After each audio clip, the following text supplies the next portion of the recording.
Hi friends, very good morning. Welcome to the great wise words of తాతయ్య.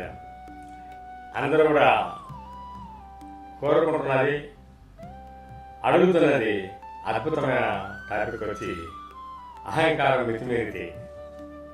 అసలు first అహంకారం అంటే ఏంటి? నేనే గొప్ప, నా మాటే గొప్ప, నా మాట వినాలి అనే భావన కలిగి ఉండడం, దాన్ని మనం అహంకారం అంటాం. అహంకారం మితిమీరితే అంటే ఎప్పుడైతే అది జనరల్గా అసెట్ వర్గాలన్నీ కూడా బ్యాలెన్స్ చేస్తూ ఉండాలి మనం, లేకపోతే అవి మనలో అనేకమైన రోగగ్రస్తులను కూడా చేస్తుంది, బంధాలను కూడా తెంచేస్తాయి. అలాంటి దాంట్లో ఈ అహంకారం అనేది కూడా ఒకటి. ఇది ఎప్పుడైతే మితిమీరుతుందో, మితిమీరినప్పుడు ఆటోమేటిక్గా టెన్షన్ అనేది వస్తుంది. ఎప్పుడైతే టెన్షన్ వస్తుందో బీపీ పెరుగుతుంది, స్ట్రెస్ పెరుగుతుంది. ఆ బీపీతో మన గుండె వేగము గడగడ గడగడ గడ ఎక్కువ పెరుగుతుంది.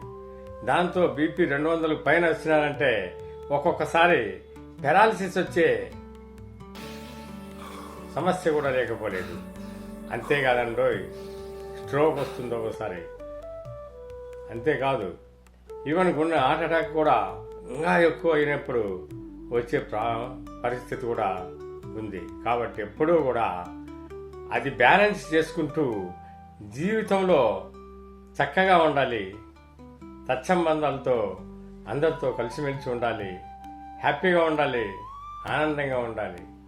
అప్పుడే మనకు అన్నీ కూడా బ్యాలెన్స్ అవుతాయి.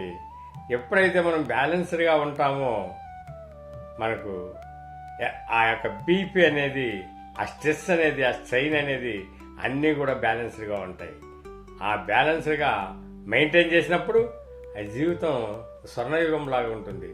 అది గుర్తుపెట్టుకొని అందరూ కూడా చక్కగా హ్యాపీగా అటు ఫ్యామిలీస్తో కానీ, అటు మరి బంధువులతో కానీ, అటు సమాజంలో కానీ అందరితో కూడా చక్కటి సంబంధాలు నెలకొల్పుకుంటూ మరి ఎక్కడ కూడా ఏ పరిస్థితులకు లొంగకుండా హ్యాపీగా ఉండడానికి ప్రయత్నం చేసి ఆ స్ట్రెస్ స్ట్రైన్ని దూరంగా పెట్టుకొని, ఎమోషన్స్ను దూరంగా పెట్టుకొని బ్యాలెన్స్ చేసుకొని, దూరంగా పెట్టడం అంటే బ్యాలెన్స్ చేసుకొని ఉన్నట్లయితే మనకు ఈ యొక్క ఈగో అనేది కూడా, ఈ సబ్జెక్ట్ లైక్ చేసిన లైక్ చేయండి, షేర్ చేయండి.